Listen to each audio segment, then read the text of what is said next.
Thank you for attending the AFMS pricing parcel review for 2021 for UPS, FedEx, and even the Postal Service. We've got a big group here, audience today. We've had about 150 shippers. Other companies have signed up for this seminar.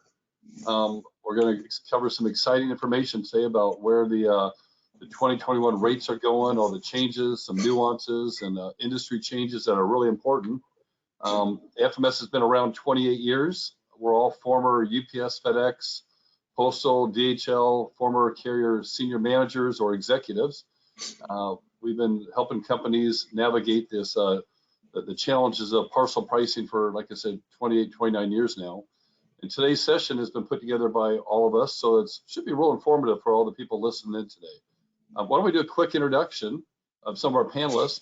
I've asked some of the AFMS team to join us, and the folks that are going to be on the call today. Why don't you guys give a quick little background on your backgrounds? Okay, I guess I'll go first. I'm Brad Mathewson. I used to be a vice president at DHL, holding many different roles: VP of Global Sales, Marketing, Product Management. And I'm, of course, very happy to now be part of the executive team of former executives at AFMS. Welcome, everyone. Yeah, thanks Okay, Brad. one more thing I do want to forget to, I want to make sure I add. We are going to do question and answers at the end, everyone, and you'll see in your dashboard, there's a little question area. Please feel free at any point to add a question. We'll continue to tally those and try to address every question we can. So, Great, Derek? Thanks, Brad. Yeah, thanks, Brad. Good afternoon. Derek Bealby here with AFMS, former sales director, also held multiple roles in sales, direct sales, and pricing. With UPS, most recently I was actually with formerly Eastern Connection, which is recently known as DICOM, Vice President of Sales here with AFMS, and thank you for joining this afternoon. Thanks, Derek. Good morning, everyone, or good afternoon. This is John Whittington. Approximately 20 years in transportation, 17 of those years with FedEx as district sales manager throughout the Chicagoland area and now Minneapolis. A few years with XPO Logistics on the LTL side. Thank you so much, everyone, for joining, and we hope we can answer all your questions. Thanks, Sean. Roy Salemi, a former senior analyst at United Parcel Service, primarily in the pricing function. Had experience in sales, operations. I drove. So I know every piece of this business and hope to share my insights with you, and primarily the enterprise and very, very many of the accounts that we're going to be on the phone call today, I've probably touched in one way or the other. So I appreciate you coming in to listen to our experience. Yep, this is Dan Malik. I am calling via phone, experiencing a little technical difficulties on the camera, but I was at UPS starting in the finance department, doing all the costing models before I moved over to pricing to work with sales and pricing in that area from a strategic pricing point of view. Thank you. Great. So we've asked our panelists who are AFMS employees here to join us, and you can see from the presentation here, AFMS has got a lot of executives, not just from UPS and FedEx, but from also in Europe, TNT and DHL. You'll see in the middle screen there, a lot of folks up in Canada that were director of sales for Canada Post, Purelator, guys over in TNT, pricing directors for 20 plus years, International Postal Service, folks from DHL. So, and then also we got folks from SEVA and the ocean carriers and trucking, XPO.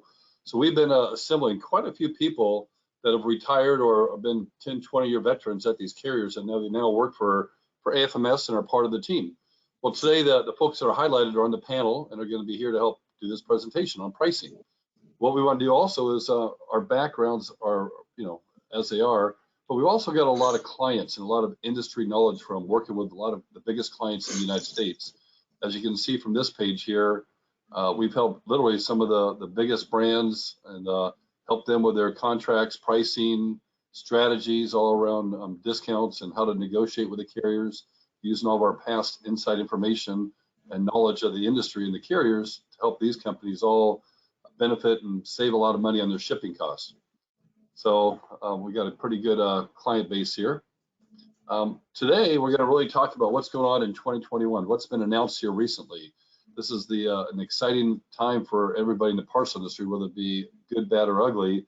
A lot of changes are happening, a lot of pricing changes, and we're going to go over all that today with you. So we're excited to present that to you. What is going on in 2021? And so before we jump into that, I want to just talk about the changes that we're seeing. And we've been thinking internally here, what are some of the biggest changes that we're seeing here?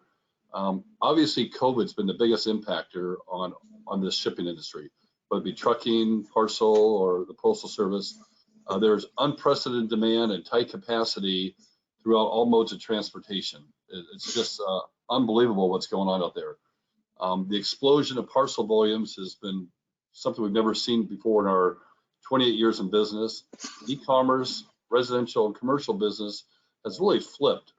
It used to be the carriers had 65, 70% of all the business was commercial. Now it's almost all residential. A big change for the main two carriers, FedEx and UPS. They are 4 to 5 years ahead of their e-commerce growth projections. That's just because everybody today has been forced to be able to order things online. They're using Amazon more. More companies and shippers have gone to different platforms where you can order things online. E-commerce has been big with every shipper that we have out there. The carriers have experienced 130% growth in 2020, not including the peak volumes that are about to happen here, which is typically between Thanksgiving and Christmas is their busiest month. All the carriers, even at this stage in the game, are having major capacity issues. And it's not just FedEx and UPS, but the regional carriers are also at capacity as well. We were talking to several of the largest regional carriers, and they're not taking any new customers if you weren't a customer theirs a few months ago. So they're already at peak. They're not going to jeopardize service failures and service issues just for volume. So they're pretty much put a cap on any new business. So those are things that you got to be aware of what's going on today. The carriers, the big two, FedEx and UPS, for the first time we've ever seen, are putting caps on some customers. We've had a few calls this week where people were complaining that UPS and FedEx have told them, we have caps, we can't take those any more packages than you're giving to us now. They're adding peak surcharges and other charges to them. So a lot of changes are happening, and this is the first of its kind that we've ever seen on the parcel side. On UPS side here, UPS has a new CEO. A lot of people didn't know that. Carol Tomei, she's the former chief financial officer of Home Depot. She was there for 27 years.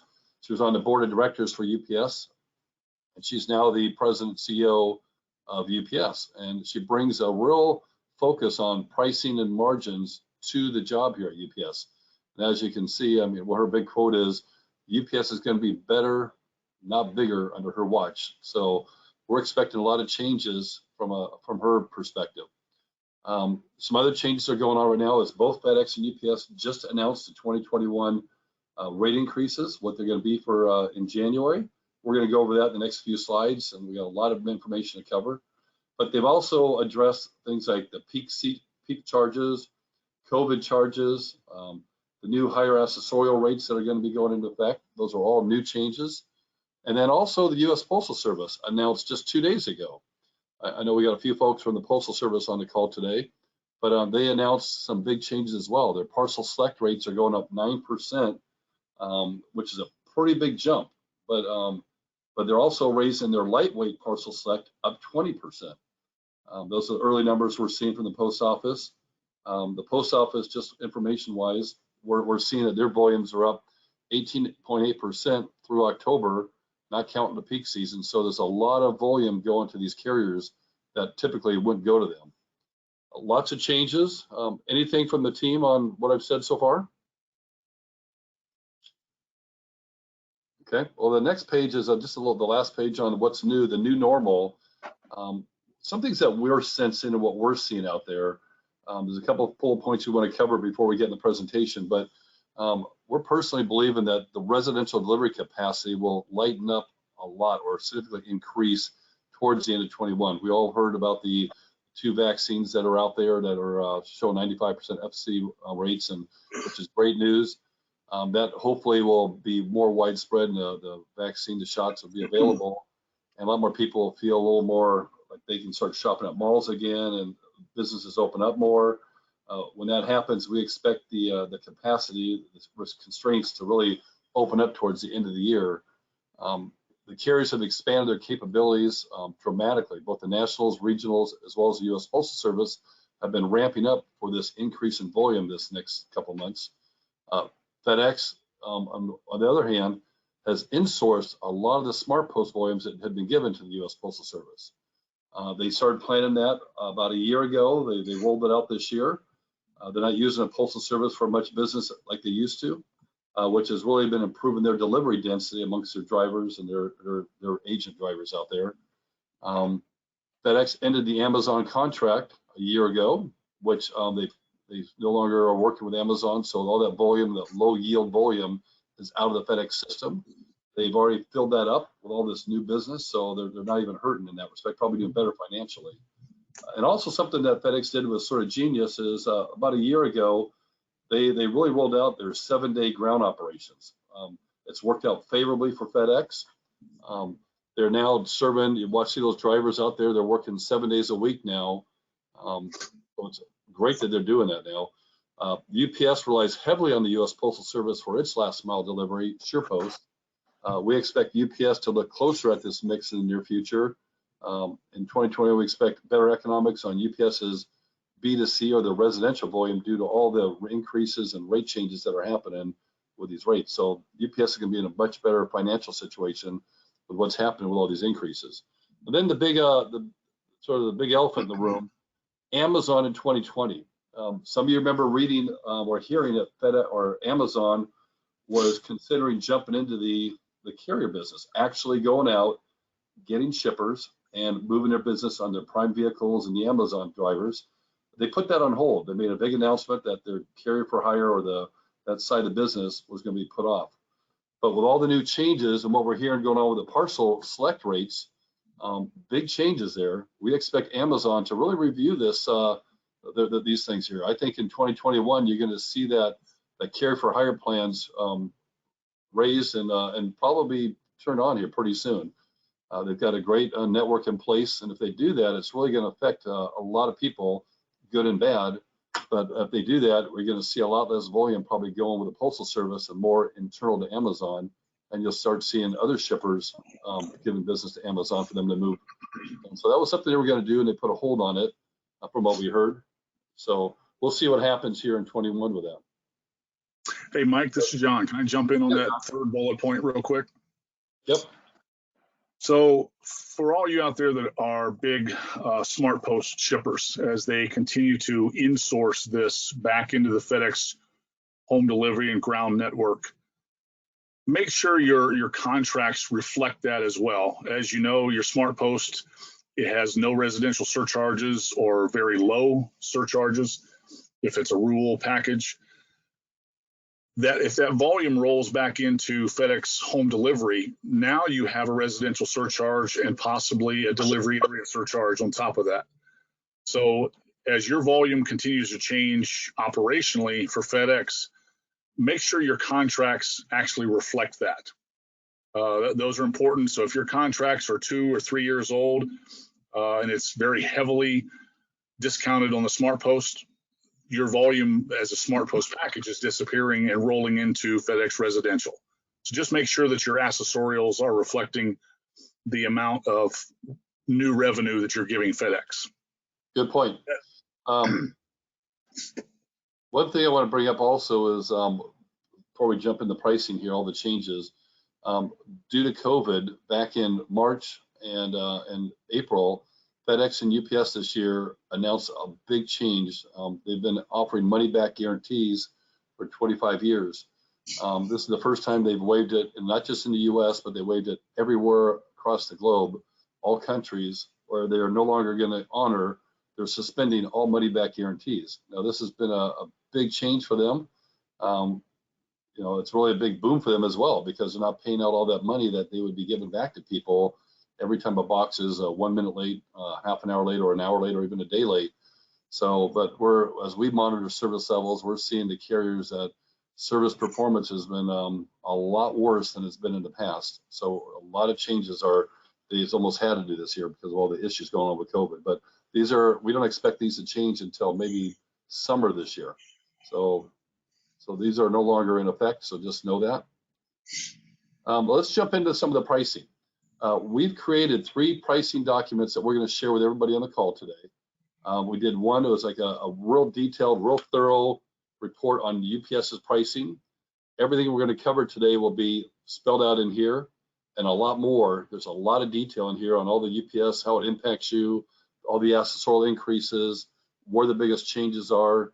So it's a complimentary white paper that we're going to give you. Just go to info@afms.com and we'll send that to you after this presentation. And we did one for FedEx as well, a real detailed FedEx analysis. Same thing, our white paper. And then we did a FedEx versus UPS. Where's the differences in the two in 2021?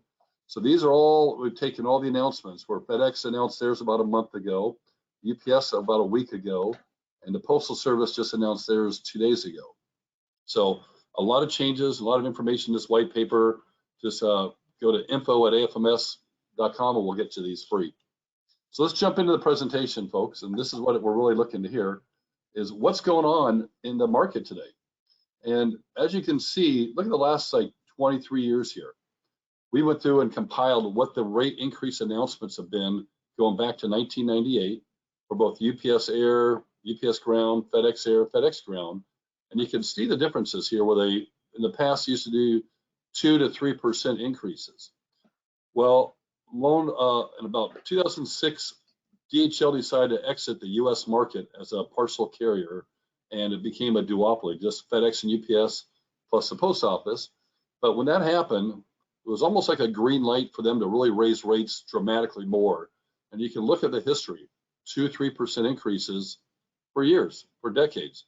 Now it's 5 and 6%, and it's been 4.9 to 6.9. Big changes for all the carriers here. So this is pretty dramatic. And they announced that 2021 is going to be no different, 4.9. This is for the general rate increase. This is for the base rates. But like I say over here, not really a coincidence. They really do follow each other a lot and how they map the pricing out and strategies. But the big increases are hidden in the details. We're going to show you how this 4.9 is really not 4.9. It's much higher. So the next example here, this is where about 70% of all of UPS and FedEx's volume is in the ground network, whether it be ground residential or ground commercial, even probably 75%. And many people don't know this, but most boxes are between 1 and 5 pounds. The vast majority of all the shipments you see throughout the FedEx and UPS network are in this 1 to 5 pounds. Now, on the other side I showed you, they both announced 4.9% increase. But again, 70-75% of all shipments are here in ground, and most of them are in 1 to 5 pounds. So what are they doing here? This is UPS, and here's FedEx. They've really increased your rates almost 6.5%, 6.6, 6.6, 6.6. So if you're shipping like most companies, a lot of 1 to 5 pound boxes, you're getting hit with 6.6 plus increase in 21. You can see here the same thing with FedEx over here, very similar, almost identical. So that 4.9, you're already at 1.5 points higher. So that means your freight costs, and this represents about 75% of all the shipments that UPS and FedEx handles. Pretty dramatic. Hey, Mike, this is Dan. I think this is a great slide that really illustrates what the increases truly are. And so when the carriers announce a 4.9% increase, what they're really doing is they're averaging everything together. And so I would say 90% of our clients take an increase over the 4.9%, because no one's shipping, on average 125 pound zone 2 packages where the increase is 3.7% for that package. So everything gets blended together. And then that's a way that they can save 4.9. But really, you're going to see something, closer to mid sixes if you're a traditional shipper. Good point. Thanks, Dan. The next page is really and Roy, maybe you want to talk about this. Roy put this slide together. It's really the difference in the increases between FedEx and UPS in 21. Go ahead, Roy. Okay, Mike, thanks.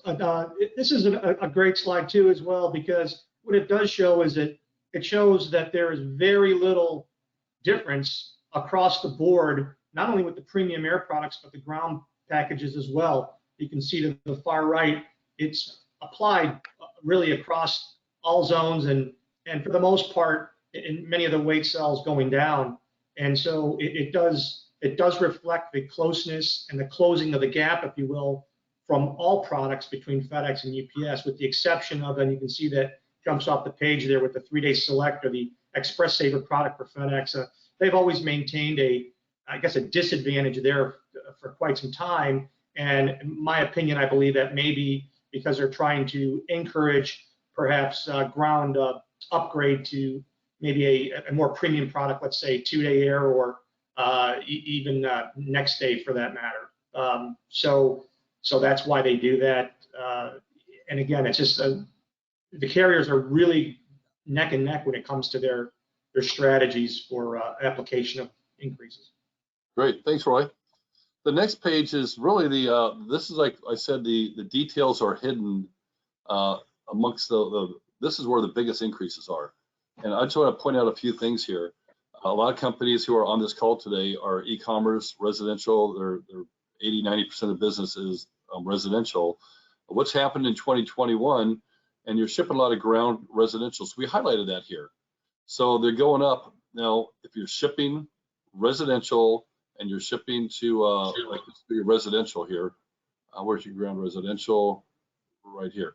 You can see that the residential charge for UPS and FedEx, UPS is going up 8.5%. So all your residential shipments, the residential fee on all those shipments is going up 8.5%. That's on top of the 4.9. Then you got FedEx over here going up 8.75%. That's on top of their home delivery base charges. So you got that 4.9%. You couple it with this here. So if you're shipping mostly residential, you're getting some pretty big increases. And then also, we're going to talk about these DAS charges. A lot of people aren't familiar with what DAS is, but these are the zip codes that are more remote out of the metropolitan areas of major cities.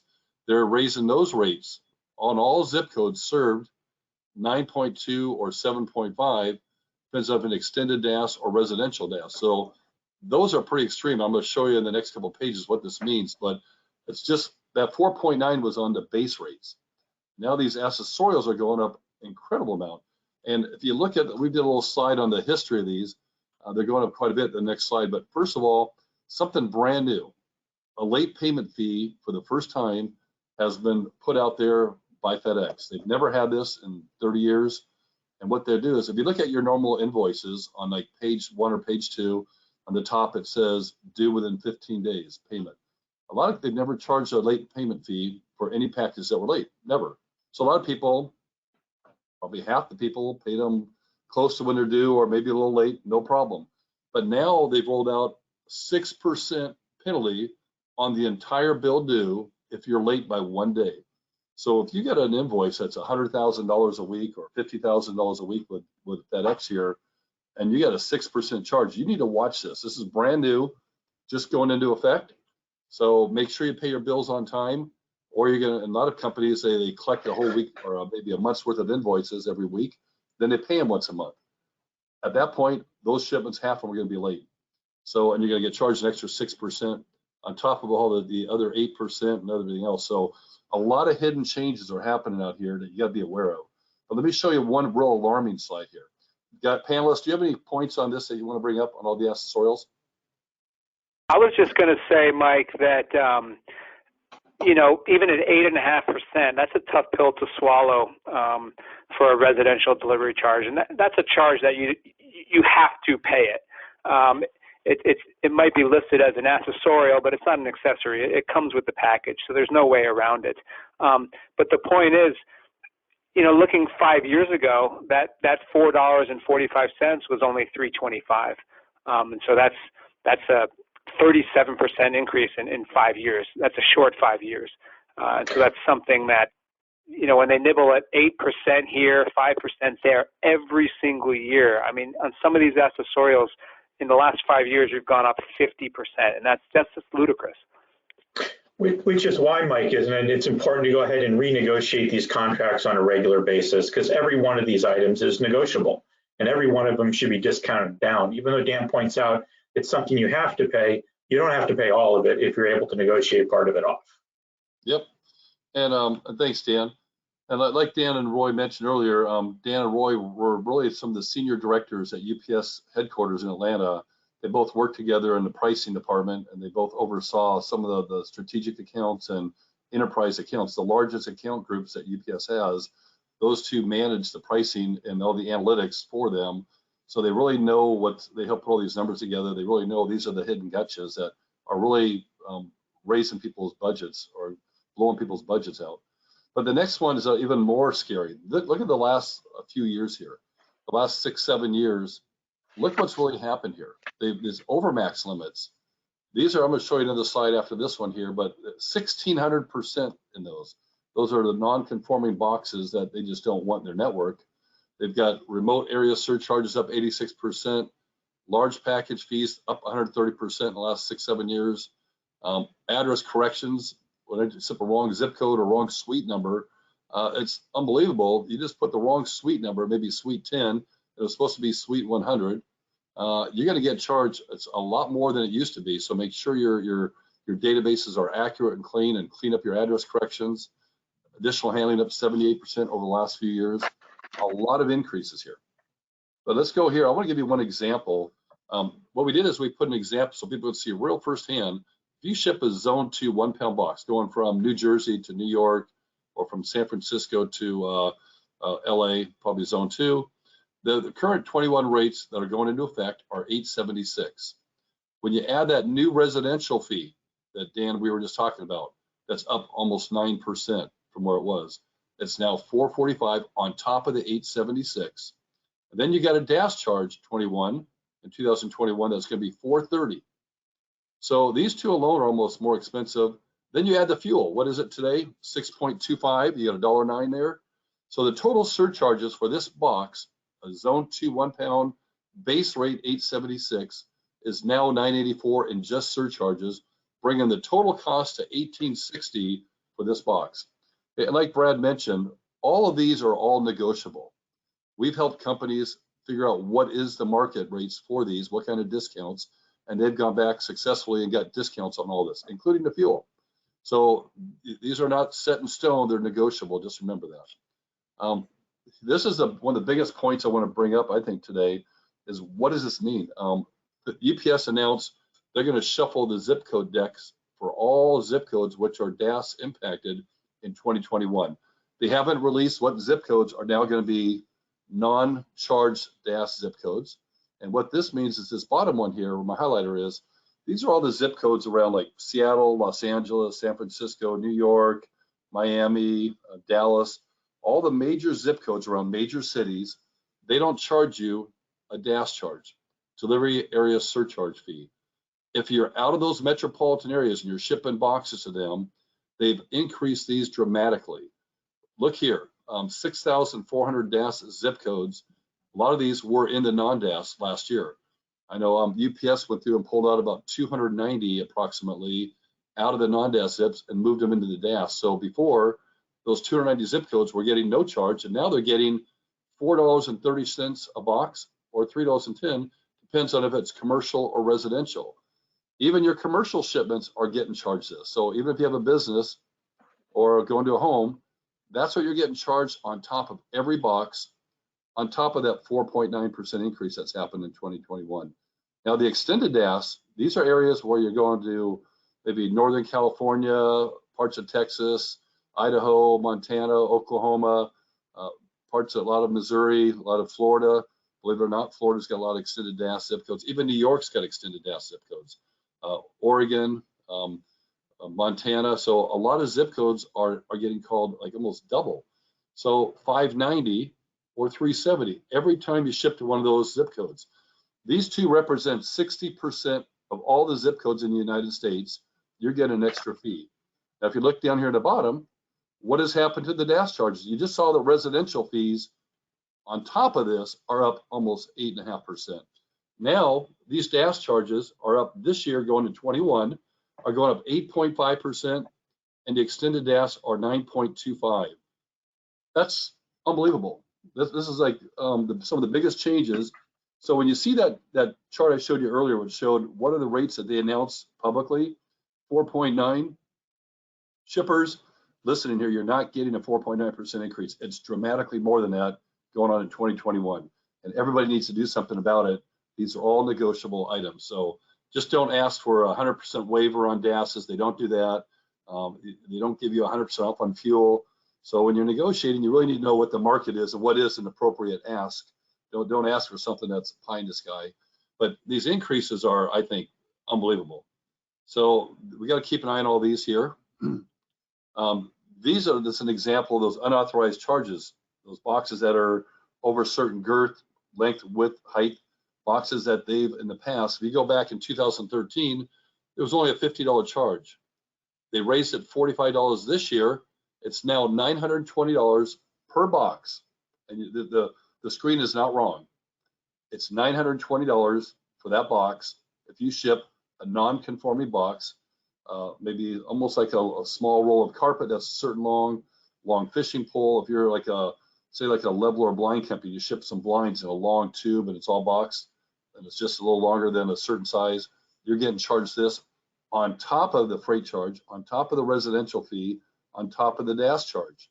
So this is just the accessorial fee that you're getting for these unauthorized or oversized boxes.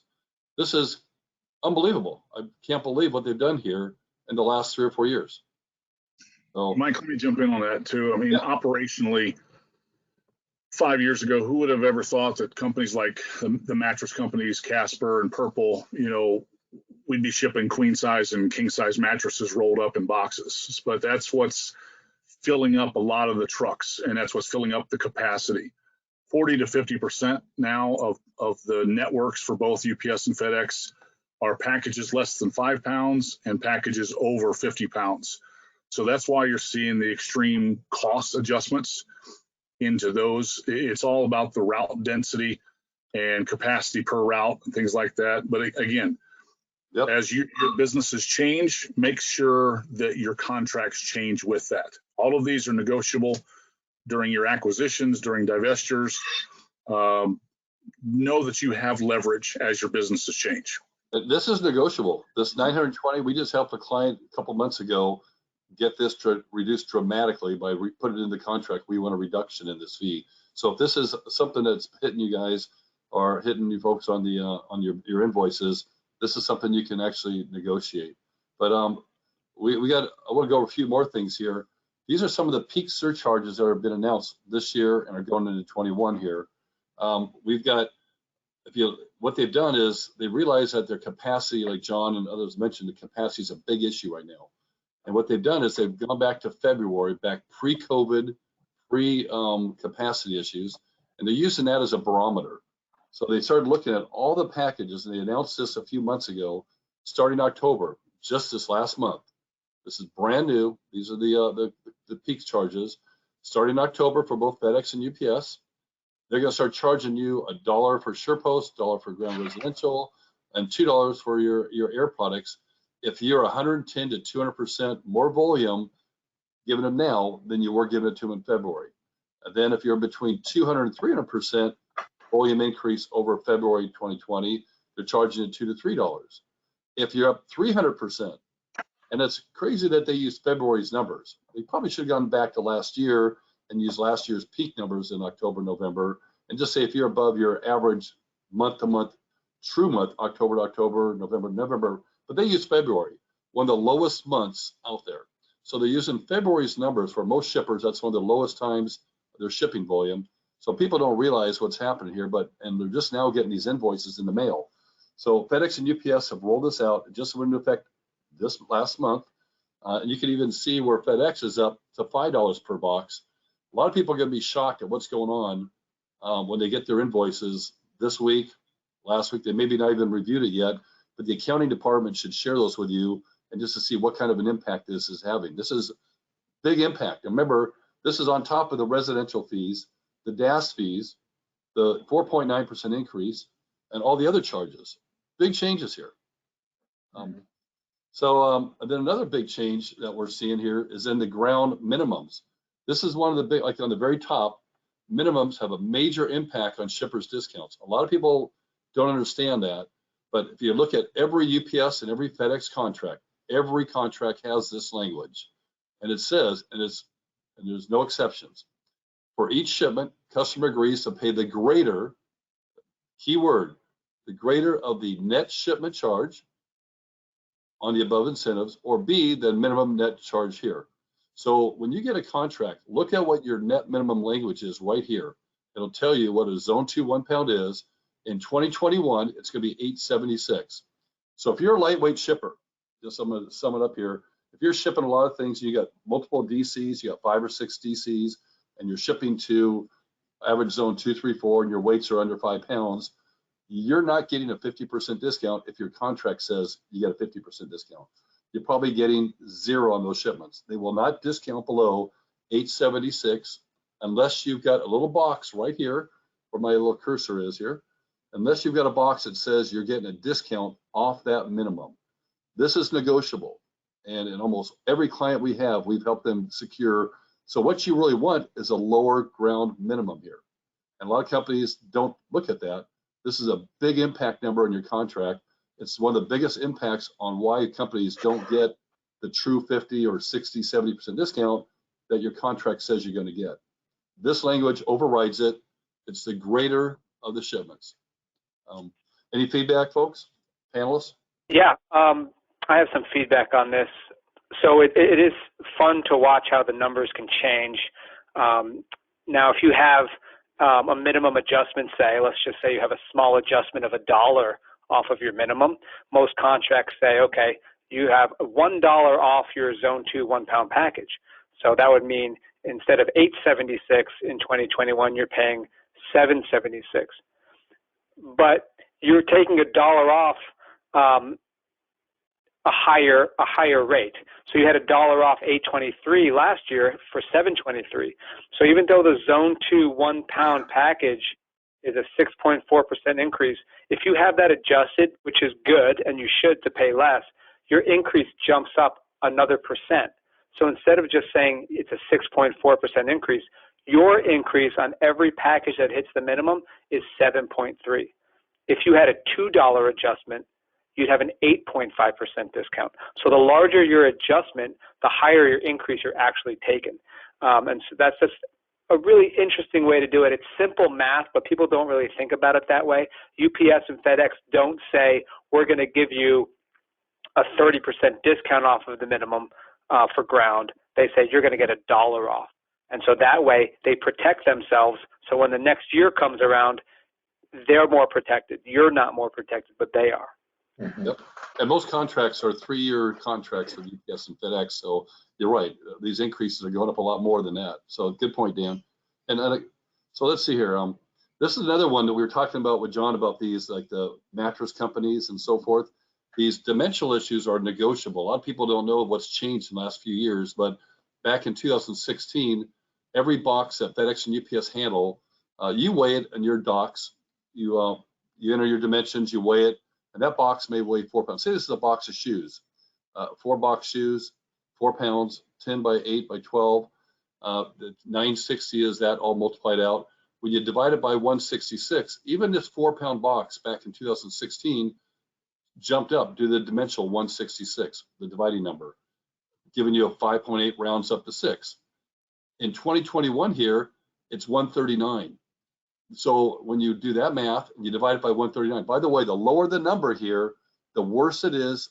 It's actually better for the carriers, worse for the shippers. And here's why. Same box, 4-pound box, same dimensions, new dividing number, it goes to 7 pounds. So if you compare the 16 and 17 versus where 20 and 21 is, 139, that box is now a 7-pound box versus a 4 pounds.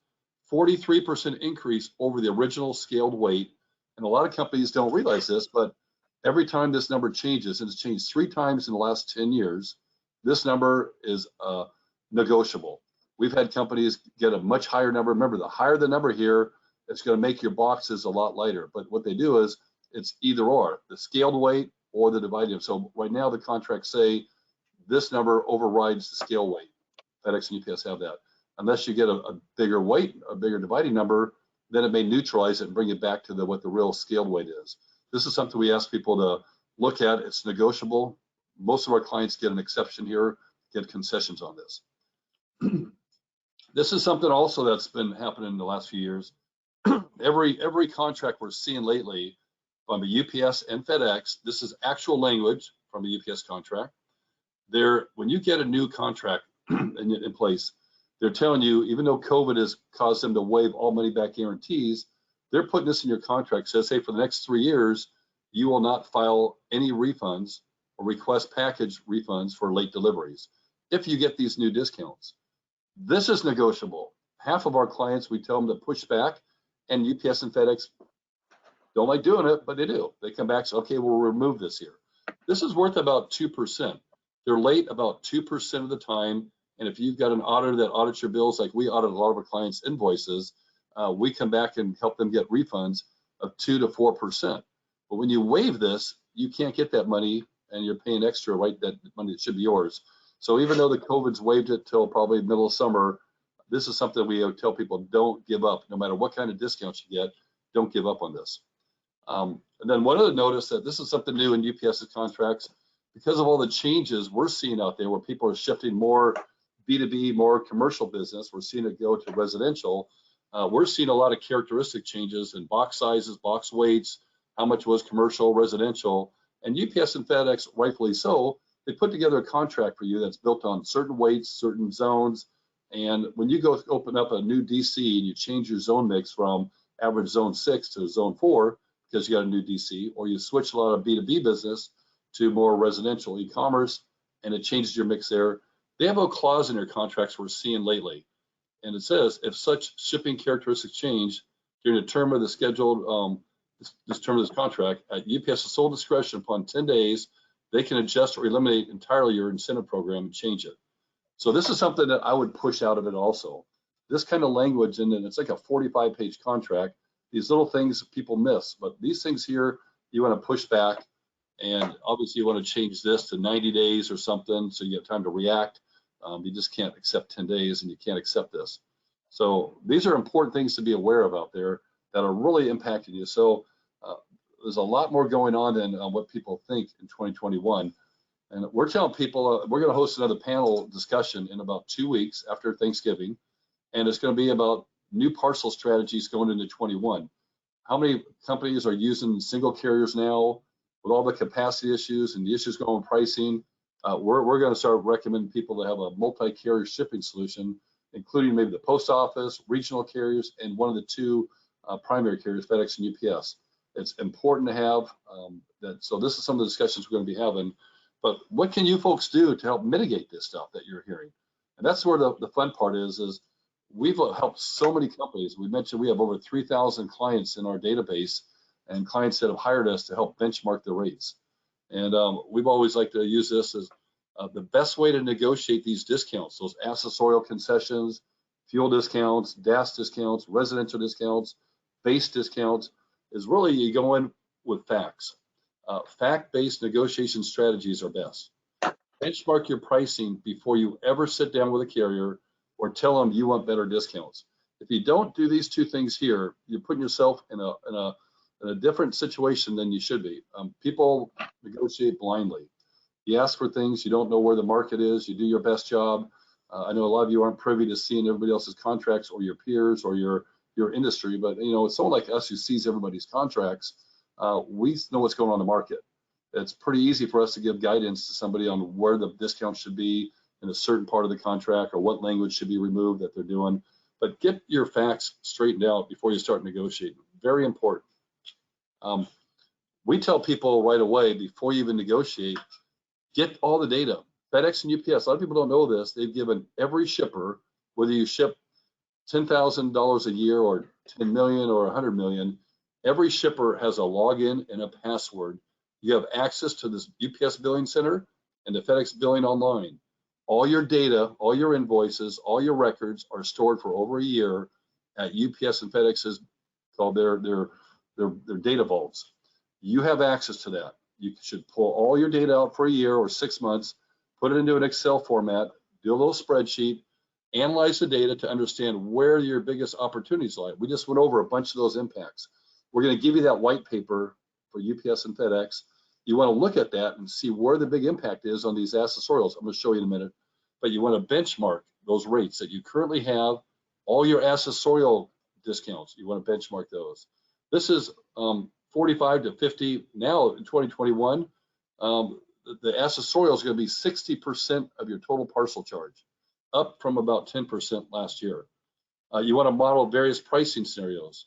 And then most importantly, develop a list of negotiation priorities by value. So before you ever sit down with UPS and FedEx, you want to understand, hey, where should I waste my silver bullets? Where should I focus on? And that's what this does. You get that data and you get a little spreadsheet going. And we do this, ours is a 40-page profile. We do this for all of our clients. We'll get all the data. We'll really dig down at all the ground shipments, their international, your air, your 2-day. We'll look at what your average costs are per box, your average weight, your average zones for all the services here. We look at all these things. These are critical when Dan and Roy and Derek, when they were all in the pricing and leadership there at UPS and FedEx, they looked at this before they negotiate with any customer. They analyze all these elements, and you need to do the same as a shipper. So the fun part is you've got a chance to do all this prior to your next negotiation. This is an important one as well. See, this now represents about 60%. This was last year, 45 to 50. This year with all these new increases, the accessorial is going to be 60% of your total parcel spend with UPS and FedEx. Big increase. And you can see what we do is we list them all out by volume, by charges for 1 week here, how many shipments there were, what discounts you're getting. Look at your contract, look at your invoices. It'll tell you what your discounts are. What we like to do is tell you what is the market. If you're not getting a discount here, it should be 20, 25, it should be 50, 25 versus 50. Know what you're going to ask for and what the impact is here. This is what that looks like. We take an example of it for all of our clients. We'll do a benchmarking study here. We'll compare someone to 10 or 15 different companies. We use 5 or 6 examples here. We'll show you shipper A. This could be the wine industry. This could be all the wineries we represent and what discounts they're getting. Well, this could be the auto industry. In this example here, could be retail. So what you want to do is you want to compare yourself to all the other retailers or all the other auto industry. What discounts are they getting? We'd take off anybody's names, so you won't be ever seeing that. We'll tell you what the average discounts are for that industry, whether it be auto, healthcare, electronics. Like I said, we really do a good job at benchmarking this. What discounts are you getting now? What is best in class? The best discount we've seen for somebody may have been this level here. And what should be my ask to FedEx and UPS? Well, we'll answer all these questions for you so you go into the negotiations with good information. So this is something, we also look at all the accessorials as well, and residential fees, DAS fees, fuel surcharge, ground minimum reductions. So all these really got to be analyzed thoroughly. The other point here is we take all that data and we like to get people a little more of a snapshot. We'll look at all the services UPS and FedEx have. We'll list them all out by the weights. You pull up your contract and it'll show you what discounts are in your agreements today and what accessorial discounts are out there today. And we're going to go through and tell you what the market is. Where are the discounts? What is appropriate for someone your size? So this will be our pricing targets or benchmarks. In this retail example, this is where 10 or 15 other retailers were all getting what kind of discounts. What were you getting? Again, this is the average. This is yours. If you're not even getting the average, you need to go back and relook at this. And what we do is we'll take all this data here, put it into a nice report for you, look at all your packages here by service level. What are your current discounts? What's on your invoices? And we make sure they match up, and you should do it also. What matches up on your contracts? What discounts should you be going after? This is the benchmarking. And then when you get a proposal from UPS or FedEx, this is what it is, the carrier proposed discounts. How close does it line up to what you asked? 74, 72. You ask for 50, you got 45. You ask for 70, you got 68. And maybe this is within your tolerance level where you're getting 95% of the ask when you're benchmarking. Then we'll go through and re-rate every shipment here, all the packages, all the accessorials. We'll run it against this new carrier proposal, and you'll see what the impact is to you.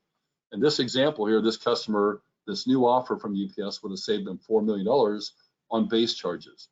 Then down here in the accessorials, they would have saved another couple $1 million on just accessorial fees. So a total of 6.9%.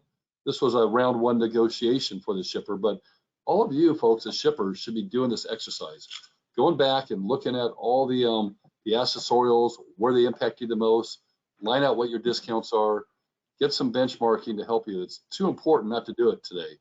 And then this is one of the most important ones is, if you think this is acceptable, then you go and sign the contract. If not, you go back and push for a round two, and maybe improve on the international or some other areas that may be worth a little bit. But don't fight for the $14,000 ones or the 1,000. Use your silver bullets wisely. The carriers don't like to be nitpicked. Focus on the top 6 or 7. Go after those and make sure you got good benchmarking. That's critical. Panelists, any other comments on this stuff? No, just a heads up, Mike, we've got about 9 minutes left. I want to remind everyone, if you have some questions, to go ahead and enter it in the dashboard. And Mike, I know we only have a couple more slides anyway. There we go. Yep. So. This was actually, we were on the cover of Parcel Magazine. I'm not sure if you folks receive it, but in March, April, there's an article in here, and you can see this here. We'll send this to you. It's a good article. The company UPS and FedEx don't want you to call. See page 13. If you want to get a copy of that, we'll send it to you. But we were on the cover of the magazine here. It was pretty interesting. We had a lot of phone calls, a lot of people calling us, and it was pretty interesting. But just a little funny little joke there. It's they put a picture of me on that right there. But the next thing I want to remind you, if you want a copy of all those white papers, there's more information here in these white papers than what we covered today. In 1 hour, you can't get through these 10-page reports, but there's a lot of good information, all the stuff we talked about, the accessorial charges, the big impacts, the comparison between FedEx and UPS. We put a lot of time and effort. We really spent a lot of hours putting these white papers together. If you, who's listening, all the attendees today, go to info@afms.com, send us a little information that you would like this, and we'll get it to you. We'll also send you the article that was in this year's Parcel Magazine on AFMS there. Really good information. We've got a few minutes, and Brad, I know you've probably got people have been responding with questions. I've seen a few of them pop up. Anybody has questions, let's spend the next 5 or 10 minutes. This was fun last time. We talked, we did this a couple days ago with another 100 shippers, and we had great questions. Go ahead, Brad. I'll let you run that part of it. All right, Mike, the first question was, is the FedEx late payment based on a 15-day payment term? Okay, well, everybody has negotiated payment terms. I've seen some companies get 60-day payment terms, some get 30. It is based on your payment terms, what I've heard so far. We here at AFMS, we use both FedEx and UPS to ship things out. I was looking at our invoices today, and I was looking at that. Ours is 15 days. If we don't pay our bills in 15 days, we're gonna get charged at 6%.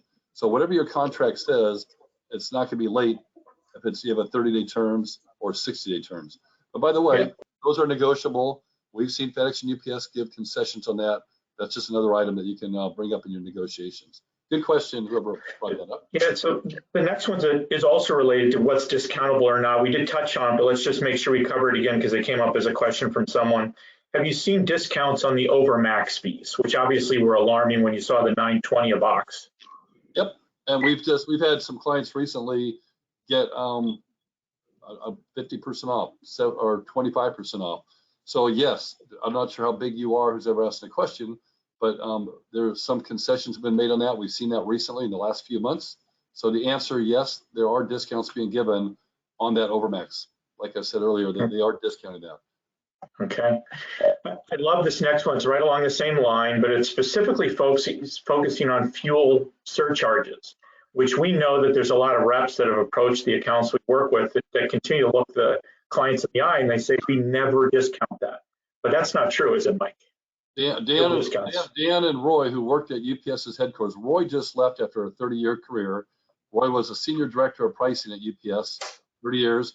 He just left here December last year. Roy and Dan, can you answer that question? Does UPS and FedEx give discounts on fuel? Yes, they do. With the fuel, years ago when the fuel was very high, yes, excuse me, the discounts were probably a little bit larger than they are today, but the answer is yes. To your point, Mike, it's all negotiable. Fuel, fortunately for shippers today, is relatively low, so they get the benefit of that. But UPS as well as FedEx do discount fuel. And almost most of our, the important question is what level of discount? So we've helped companies get really significant discounts on fuel, and some maybe only 10 or 15%, some 50%. So it all depends on the size you are and how important it is to you as one of your negotiating items. So, but to answer your question, the majority of the clients that get us involved with their contracts, we know what the market is. Yes, they do get discounts on fuel, both FedEx and UPS. Yeah. Here's another great one. We said two related questions. I like the way this is posed. What is the risk of renegotiating contract rates in the post-COVID environment? The other question tied around something around with the carriers being full of capacity, what leverage do we have right now to renegotiate? So okay. I'll start with that, and Roy, Dan, or anybody can jump in, but I would recommend not knowing what, if you were to negotiate this last summer, like August, September, July would have been a good time. Now, as I tell, even without COVID, you never want to negotiate during December or November. It's their busiest time. Everybody is there at capacity. They're not really motivated to give additional discounts. After the first of the year, all the carriers they're a lot less volume. The holiday season's over. You're going to see a lot more capacity, especially all the expanded number of drivers and trucks that they've hired and brought on. So don't negotiate till the first quarter. Don't even spend your time in November, December negotiating. But the other point about, if you got a contract, you want to look at them every year, even if it's a 3-year contract. You want to review those every year to see like all these new 21 changes here in 2021. If they're going to impact your contract and you weren't expecting that, your contract was signed a year ago and you got 3 years left, and you see what they just did, things we just pointed out. 8.9% on DAFs, 9% on residential fees. Rates are up 4.9% or 6.5% for most shippers in that 1 to 5 pound bracket. If you're getting a 15, 20% increase in your rates, I would take this contract and be upset. Go to my carrier rep and says, listen, you guys made some changes here that weren't part of our deal last year. And I would go through and fix those. I wouldn't wait 2 or 3 years and let all these higher rates impact you dramatically. It's cost you millions and millions of dollars. So my point is, don't negotiate though until after the first of the year. Then that's the best time to do it, is maybe in 1st of February or middle of January, start the process. That's a great point, Mike. I would just jump in and add, let us take a look at the contract first. It's possible there are early termination clauses that you might have in there. So we just want to be careful with that. And that's something that going forward, we would seek to remove anyway. Yep. All right. Good question so far. Okay. Thanks a lot. Yeah. Mike, I'll chime in real quick. This time frame between the next month or two, I know is extremely busy for the carriers, but for a shipper, from the shipper's perspective, it might give them a good window of time to gather all their data, as you suggested earlier, and engage with a service such as ourselves here at AFMS to gather it and prepare for that negotiation, because you don't want to do it last minute and miss something. So you can use this next couple of months to really get all the ducks in a row before you go to the carrier to make your request. Great point, because usually it's got to spend a month doing all this, getting all the data, getting all the analytics done, doing the spreadsheets, doing the benchmarks. That takes a few weeks to a month to do. So you're right. If you're going to start negotiating after the first of the year, when all these rates impact you the most, start doing it now. I know it's a busy time of the year, but you should be doing it. Good point. Go ahead, Brad. You have other questions? Okay. This one's on GRI caps. They said this one specifically says, have you been successful negotiating GRI caps with UPS? I think we should answer for both UPS and FedEx. Dan and Roy, why don't you guys answer that, or Derek on the yeah, absolutely. We've been very successful doing that. I think the days of getting caps super low at 1.9% are kind of gone, but you can still get caps out there. that do offer you protection. What I would also stress is that 99% of the time the rate caps are strictly on freight. So all the accessorials that Mike has discussed, if your rate cap's 3% or 4%, still going to have an increase more than that. So that's something that's important to note. You're always going up higher than what you're told. Okay, good. All right. This next one is actually related to AFMS. It goes, how much annual spend does a company have to do to engage AFMS? And does your fee come from my savings? Yeah, the answer to the second part is yeah. AFMS, if all of our clients, we don't get paid if we can't save you or improve your contract. So we risk a lot. We don't charge an upfront fee or hourly fees. We'll look at a contract, and if somebody's getting a 50% discount on ground commercial, and we help them get it up to 60 or 65, we keep track and we get a small portion of the savings that we bring to you through our benchmarking or strategy or all of our support. So we only get paid if we're successful, and you got to sign off on it that you agree that we helped you. So there's no gray area. We actually, it's all really factual billing. So that's how we get paid for all of our clients. But how small? If someone spends $500,000 a year, we will take a look at it for you. We've done some companies 300,000 or 400,000, but most of our clients are between 5 million and 150 million. We got some of the largest companies you saw earlier, the biggest companies in the world, from the GEs and the Sonys and the big companies. We work with some of the largest Fortune 500 companies, but we also work with some smaller companies. So if you're a small shipper out there, we would love to help you, no problem. The benchmarking is the same. We just have a smaller, we use smaller accounts to do our benchmarking for you. Thanks, Brad. Okay. So we're already 2 minutes past, but let's just do 2 more questions. There's still a large crowd out there. UPS doesn't want to extend my surcharge reductions. What do I do? So this must be something where there must be they've gone back to the client and they're removing the negotiated discounts that they originally had in their contract. What do they do? What I'm reading that question to be is they probably negotiated a peak season waiver or half off on a peak season charge, and they come back and says, hey, we're removing that. You're now going to pay the full peak season charge, that $1, $2, $5 per box, based on the February chart we showed you. I would fight for that. I'd say, hey, listen, my volumes, especially if your volumes are staying the same and you're consistent and you're not giving them like 300% more than you were maybe in what a normal month is, you got a good argument if you go back and say, my volumes have been just, don't penalize me because all these other e-commerce shippers are blowing it out. They're doing 600% growth. I've been your consistent customer for the last 10 years. We negotiate agreement, stick to it.